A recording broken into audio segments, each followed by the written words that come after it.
এবার বিপিএল সেটা ডিফারেন্ট। সাদা বলে খারাপ পারফরমেন্স আসে নাই, আমি তো দেখি নাই। আমি তো আল্লাহর রহমতে ভালো করছি। প্রিমিয়ার লিগে যখন অপরচুনিটি পাইছি ভালো করছি, বিপিএলেও যখন লিমিটেড অপরচুনিটি পাইছি।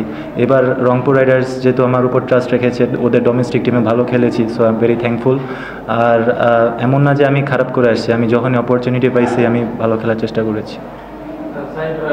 একটা সময় দেখা গেছে যে হেলস যেরকম ইনিংস খেলে সে অ্যাগ্রেসিভ, সে একটু আগে থেকে চার্জ করে, আপনি দেখা গেছে হেলসের চেয়ে বেশি আপনার স্ট্রাইক রেট, আপনি ওর চেয়ে বেশি চার্জ করে খেলতেছিলেন, তো তখন আসলে প্লেয়ারটা কি ছিল দুজনে, নাকি আপনি ফ্লোতে ছিলেন বলে খেলতেছিলেন? না, আমার মনে হয় ফ্লোতে মানে যে বলটা পাইছি ওই মেরিট অনুযায়ী খেলার চেষ্টা করেছি আমরা। সো যখন যে বলটা মানে বল অনুযায়ী খেলার চেষ্টা করছি, মেরিট অনুযায়ী। তেমন স্পেসিফিক কিছু ছিল না যে এখন আমি মারবো, এখন তুমি মারবা, but according to the merit of the ball খেলার চেষ্টা করেছি।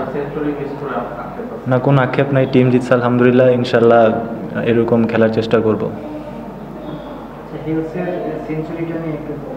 না, অবশ্যই খুব ভালো খেলেছে, সবাই দেখছে আলহামদুলিল্লাহ।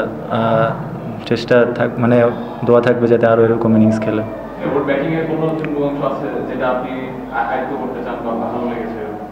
না, অবশ্যই ও মানে same according to the merit অনুযায়ী খেলার চেষ্টা করে। আর ওর রেঞ্জ হিটিং খুবই ভালো, আমরা দেখে আসছি 13,000+ T20 রানস। তো অনেক কিছু শেখার আছে, কথা বলার চেষ্টা করি আর এক্সপিরিয়েন্স গ্যাদার করার চেষ্টা করি।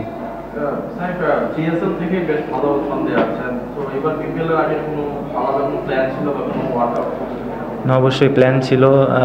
আমি সালাউদ্দিন স্যারের সাথে কাজ করেছি অনেক দিন ধরে, তো স্যার অনেক ব্যাক করেছে, প্লাস টিম ম্যানেজমেন্ট আমাকে অনেক ব্যাক করেছে। আমার মনে হয় আল্লাহর রহমতে ভালো হচ্ছে, বাট আরও ভালো করতে হবে ইনশাল্লাহ।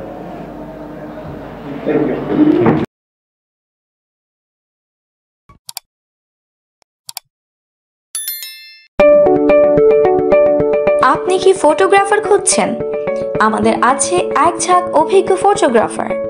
সেই সাথে আমাদের আছে সরকারি ও আন্তর্জাতিক প্রতিষ্ঠানের সাথে কাজ করার এক বিশাল অভিজ্ঞতা।